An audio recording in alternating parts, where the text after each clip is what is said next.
12월 1일 화요일입니다.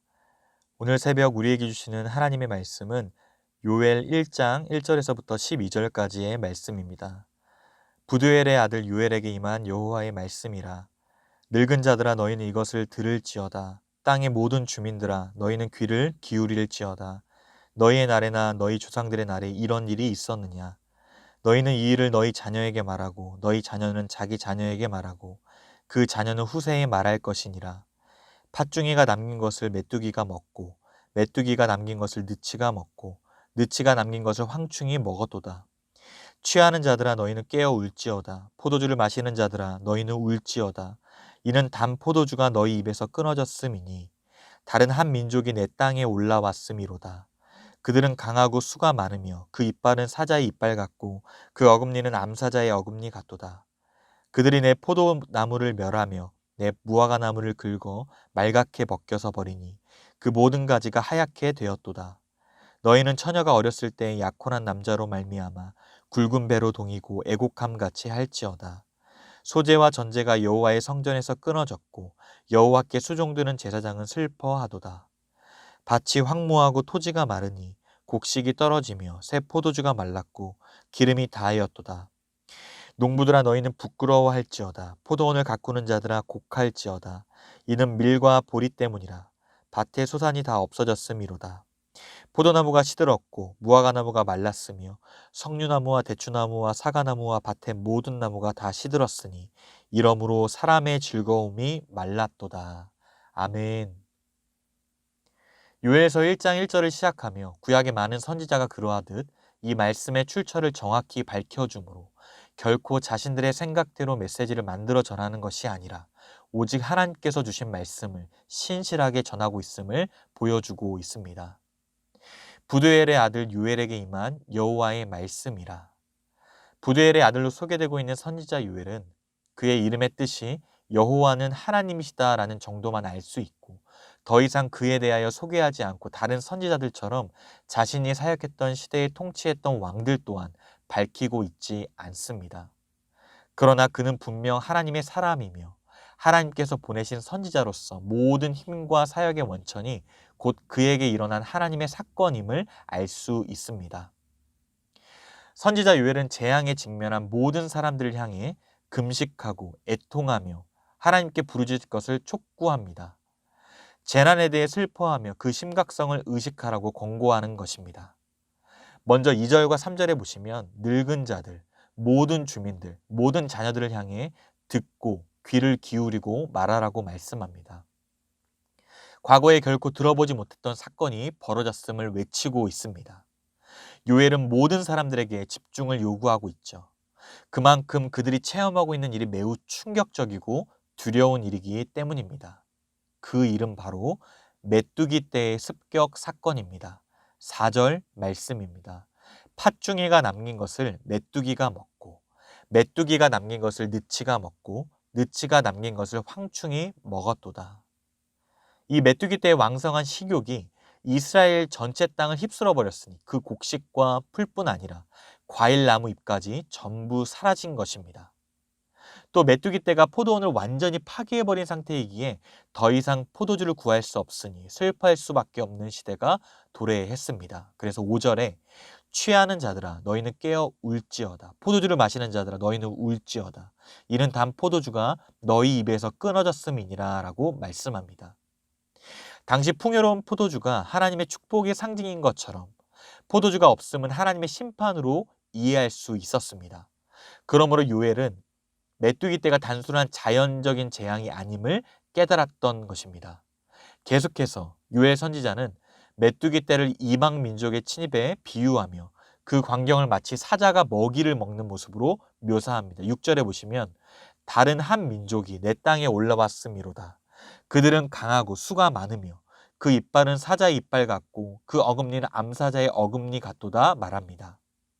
유독 사자가 먹이에 대한 집착이 강한 점을 강조하며 비유하고 있습니다.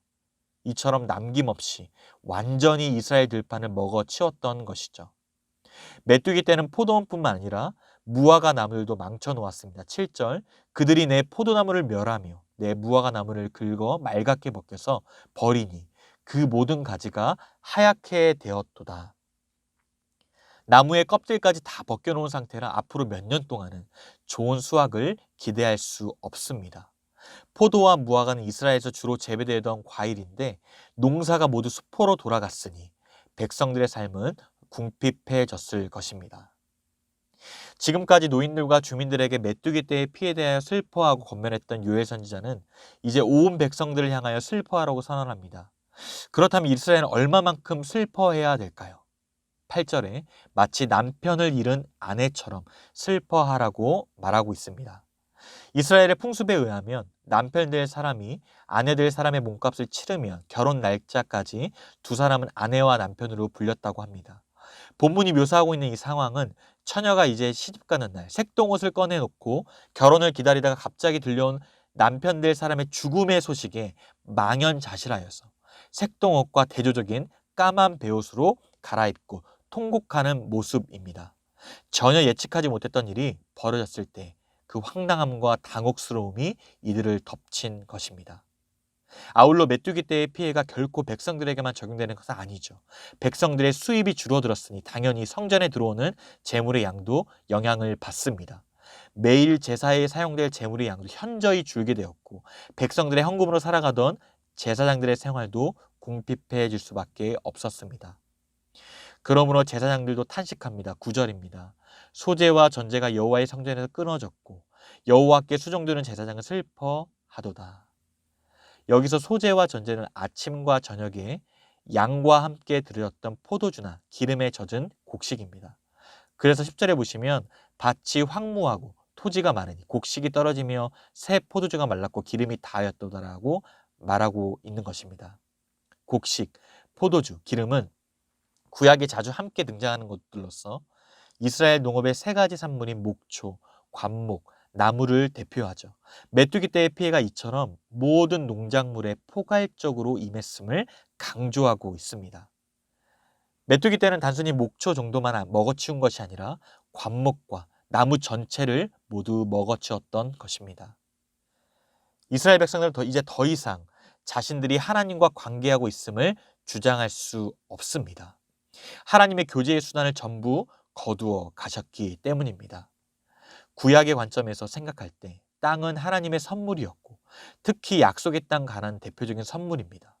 그러나 지금 그 땅에 재앙이 임했으니 그곳에 사는 모든 사람이 깊이 생각해야 될 때입니다. 국가적인 재난은 모든 사람들에게 자신들의 삶을 되돌아보게 하는 계기가 됩니다. 우리는 지금 코로나19 팬데믹을 경험하고 있습니다. 우리 역시 이러한 일을 당할 때 깊이 우리 자신을 돌아보며 생각해야 할 것입니다. 이스라엘의 모든 백성들에게 슬퍼하라고 권했던 요엘 선지자는 다시 이제 사회의 한 부류를 향하여 메뚜기 떼가 초래한 피해에 대해 선언합니다. 앞서 5절에서 7절까지 소비자들을 대상으로 했다면 11절과 12절은 이제 생산자들을 그들을 대상으로 말하고 있습니다. 11절과 12절에 보시면 농부들아 너희는 부끄러워할지어다. 포도원을 가꾸는 자들아 곡할지어다. 이는 밀과 보리 때문이라. 밭의 소산이 다 없어졌음이로다.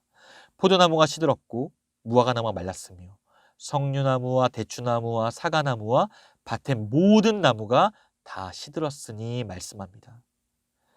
그동안 메뚜기 떼의 피해를 요약해 줍니다.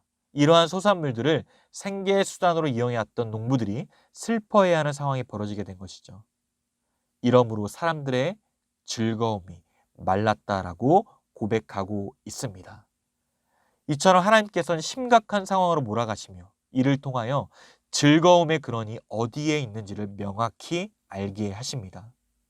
하나님 없이 결혼의 기쁨도 없고 하나님 없이 제사도 드릴 수 없고 하나님 없이 먹을 것과 수고의 결실도 없음을 반드시 기억할 수 있기를 바랍니다. 하나님은 온 세상의 창조자요 모든 만물을 주관하고 다스리시는 분이십니다. 그러므로 요엘 선지자는 자연적인 재해가 임할 때 이스라엘 백성들로 하여금 심각한 질문을 던져야 한다고 선포했던 것입니다. 물론 항상 그런 것은 아니겠지만 하나님께서 우리에게 무언가 하실 말씀이 있는가 하고 말입니다. 또한 이스라엘 백성들이 하나님의 선택받은 백성이기 때문에 재앙과 심판을 받지 않을 것이라는 생각은 버려야 합니다. 오히려 하나님의 백성으로 사랑하시기 때문에 징계하십니다. 사랑하는 성도 여러분, 오늘 요엘서를 시작하면서 전무후무한 메뚜기 재앙으로 인해 이스라엘의 모든 농사를 망치게 되고 하나님께 드릴 소재와 전제까지 중단되는 사태가 발생했음을 보게 됩니다. 요엘 선지자는 이스라엘의 지도자들과 모든 백성들을 향하여 이 사태의 심각성을 전하고 있습니다. 쉽게 제거할 수 있다고 생각되는 이 메뚜기 떼로 이스라엘 전체를 징계하실 수 있는 분은 오직 하나님 한 분뿐이십니다.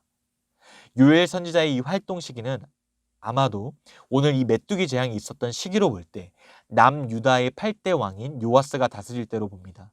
요아스는 어린 나이에 남유다의 왕위에 올랐고 그가 왕이 되는데 결정적 역할을 했던 제사장 여호야다 생전에는 신앙적인 삶을 살았습니다. 그러나 여호야다의 죽음 이후 요아스는 타락했고 그 결과 백성들 또한 타락의 길을 걷고야 맙니다.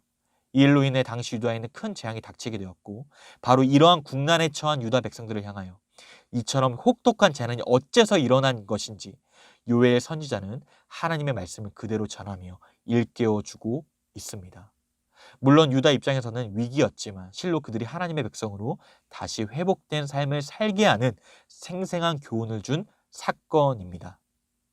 사실 요아스의 비참한 최후 이후에 아마샤, 우시야, 요담에 이르기까지 남유다는 경건한 왕들로 인해 흥왕할 수 있었고 또 이 재앙 사건을 잊어버리고 그 이후에 아하스, 므낫세 같은 악한 왕들로 인해 점차 죄로 더럽혀져 결국 돌이킬 수 없을 만큼 극심한 죄를 범하여 파멸에 이르고 말았습니다.